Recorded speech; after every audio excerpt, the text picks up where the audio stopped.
all deep down know who we are and what we want to be. But bringing that person to the surface is what is difficult. Sweetheart, I'm begging you, from one girl to the other, I'm begging you to not do anything for men.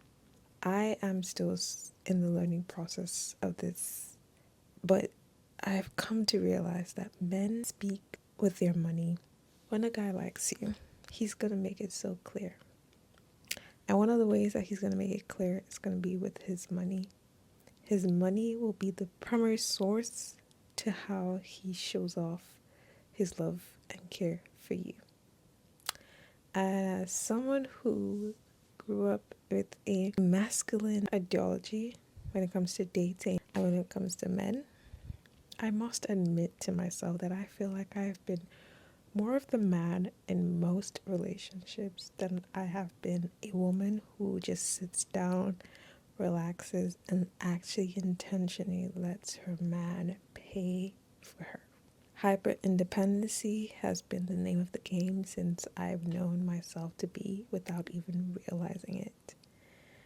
Dropping hyper independency is a little bit difficult because it has become more than a coping mechanism. It is now a part of me. And I tell myself I need to meet that man that's going to prove otherwise. But what if I'm hyper independent? Not because I'm actually spending on myself, but because I'm spending resources on other things that people would prefer me to be. And I honestly feel like hyper independency is born from a place of lack. It stems from a place of people pleasing. It stems from a place of wanting to be only what other people want you to be, not what you want to be.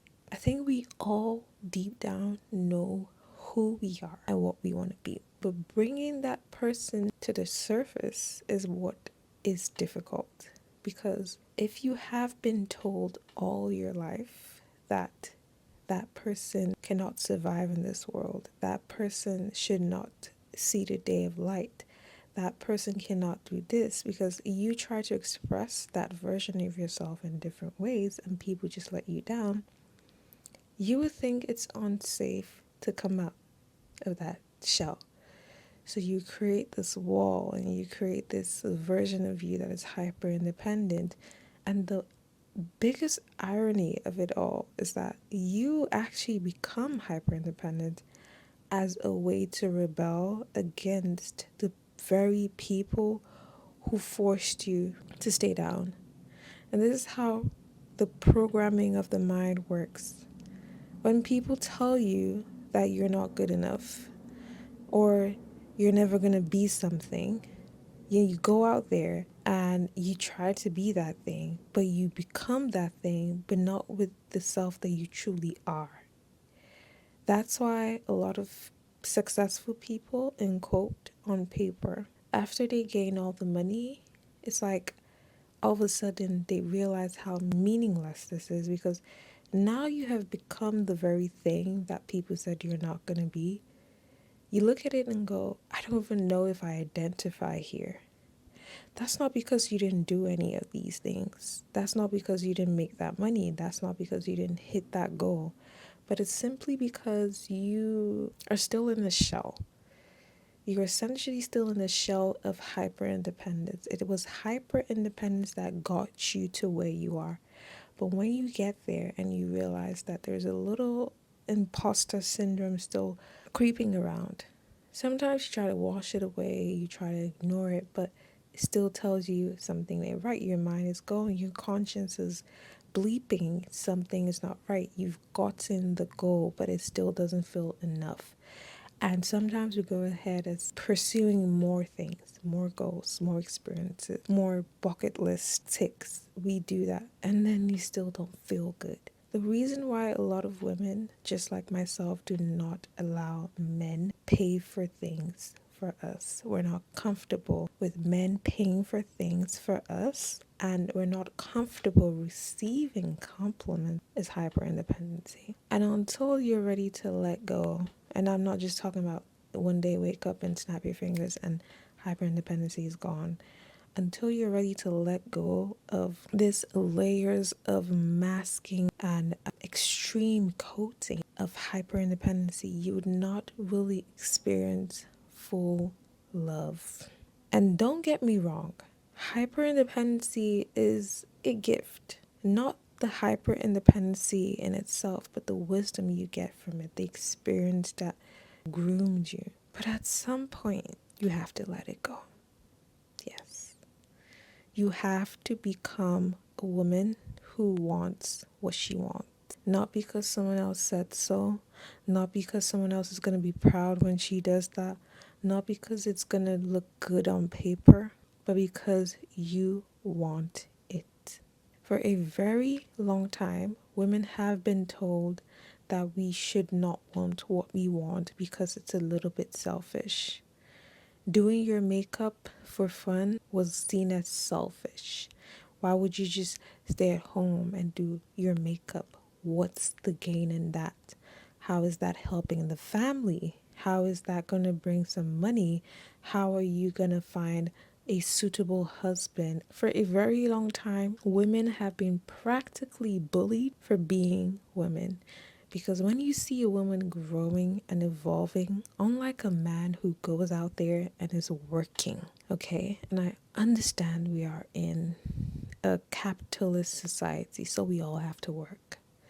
But unlike a man, the way a woman blooms and really is an advantage to the society at large is growing her flower garden.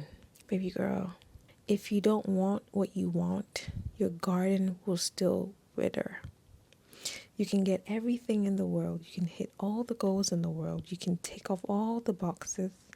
But until you admit to yourself that you want something and you get it, you never grow. You would always be hyper independent. So my advice, while you're single, while you're exploring, I can't say too much about married women because I've never been married and I'm not currently married. But my advice is go out there and want something and buy it. Let yourself have expression again. Let yourself breathe again and practice it, not just because someone's watching, because you're going to put it on social media. You want to document, you want to show off, but practice it as a ritual to yourself. If you wake up today and you want some ice cream, go get that ice cream. If you wake up today and you want to go do your nails, go get that nail done. You want to get some new perfume and you can afford it, get it. When you start to enter a place of abundance, the first person you should prioritize is yourself. And don't just prioritize things that you feel are important. Let's say you're into content creation and you want to get a new phone, but prioritize the little things too. Like that Chinese food that you always wanted to get, but you can never afford it in the past. Get it. It doesn't have to have some kind of visible long-term benefit for you to want what you want. All of that is what makes your garden bloom. And it is a fight. I'm not going to lie to you. I'm not going to sit down here and tell you, oh, it's easy to want your desires because it's that easy. You have lived all your life wanting other people's desires because you see how proud they are when you make them proud with the hard work that you do. But there will come a point where you'd realize that even those people you're trying to impress, whether it be your parents, your siblings, your family, your friends, your longtime friends, and people who look up to you, you would start to realize that it doesn't matter to them as much as you think it does. The only person it matters to is you. Nobody cares that much about how much you achieve as much as you do. They might be proud of you. They might clap for you. They might wish you success, but they would not care as much as you will. So please go and flower your garden and do nothing for men.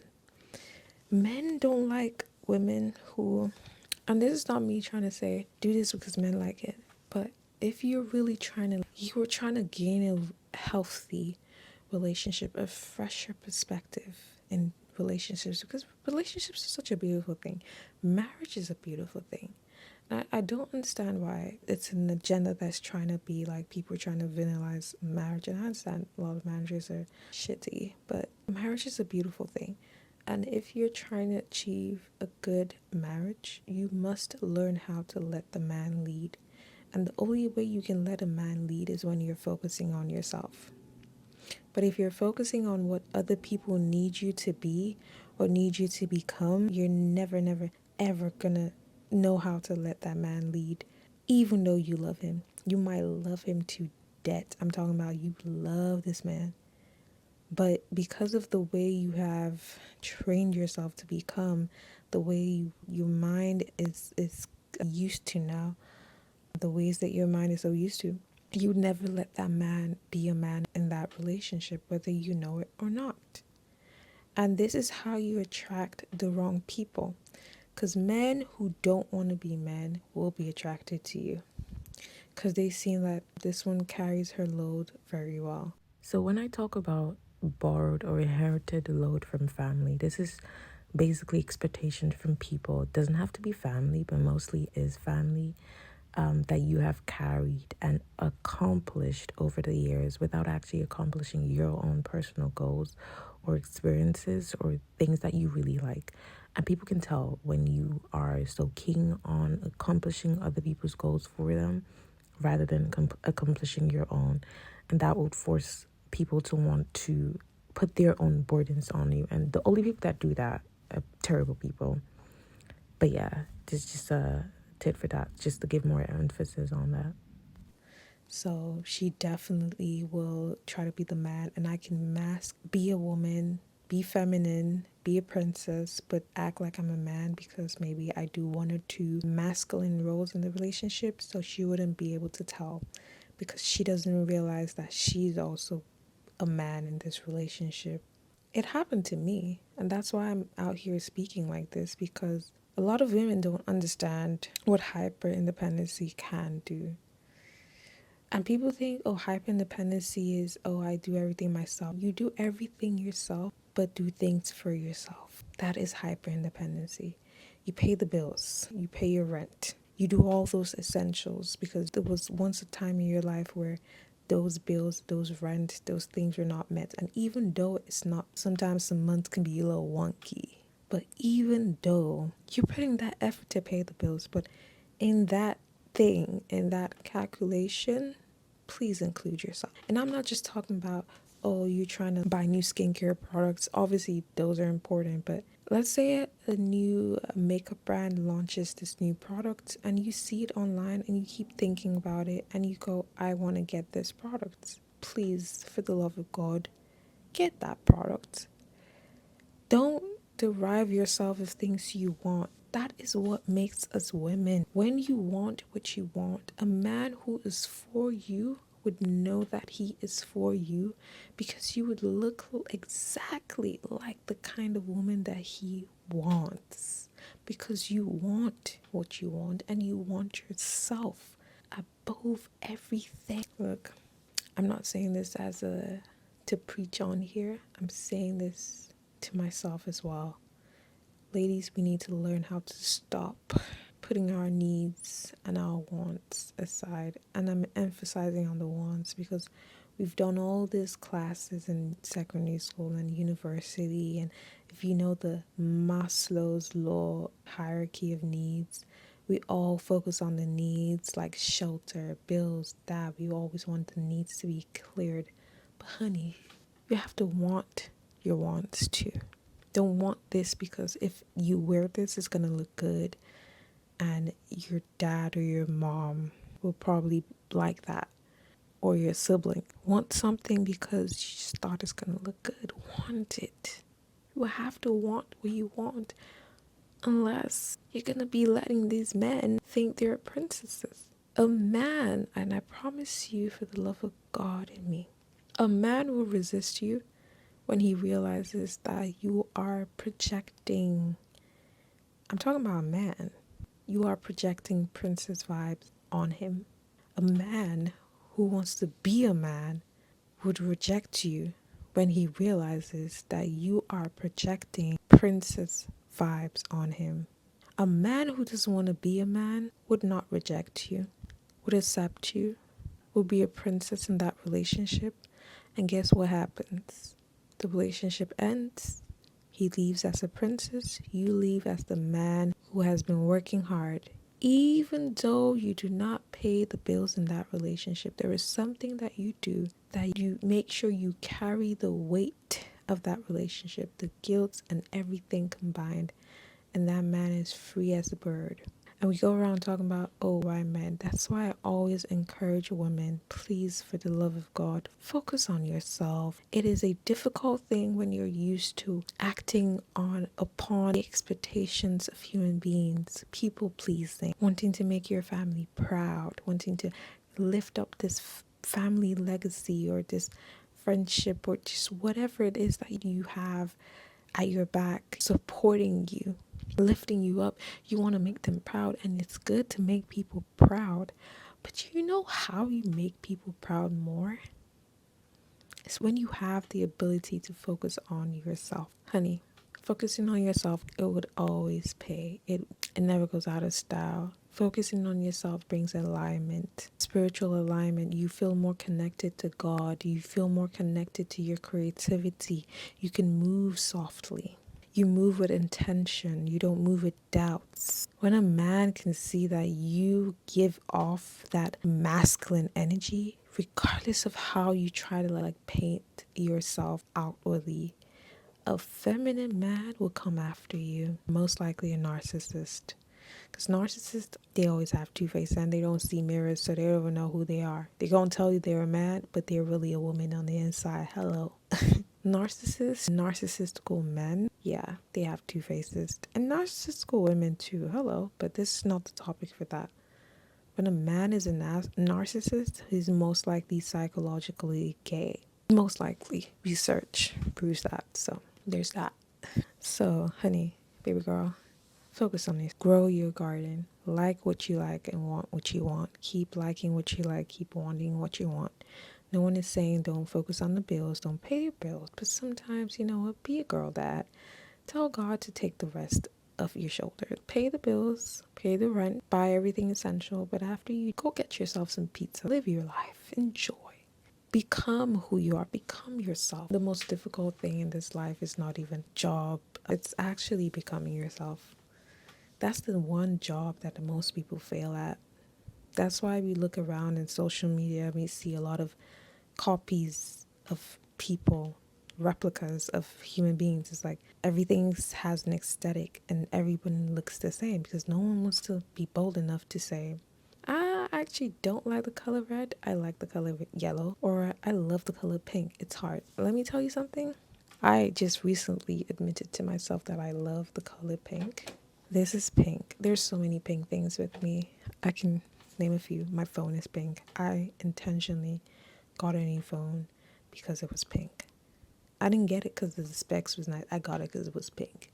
And do you know how healing it is for me to come home, look at the back of my phone and go, ooh, it's pink. It's so lovely to look at. It warms my heart. It heals my inner child just to know that I have a pink phone. Do you know how long I've been waiting to have a pink phone? I've been waiting for so long. Now I have a pink iPhone. That's a Barbie girl's dream and I'm here for it. I'm living for this right now. So please, like what you like, want what you want. It keeps the smellies away and it brings in the real man. You see how I didn't say men?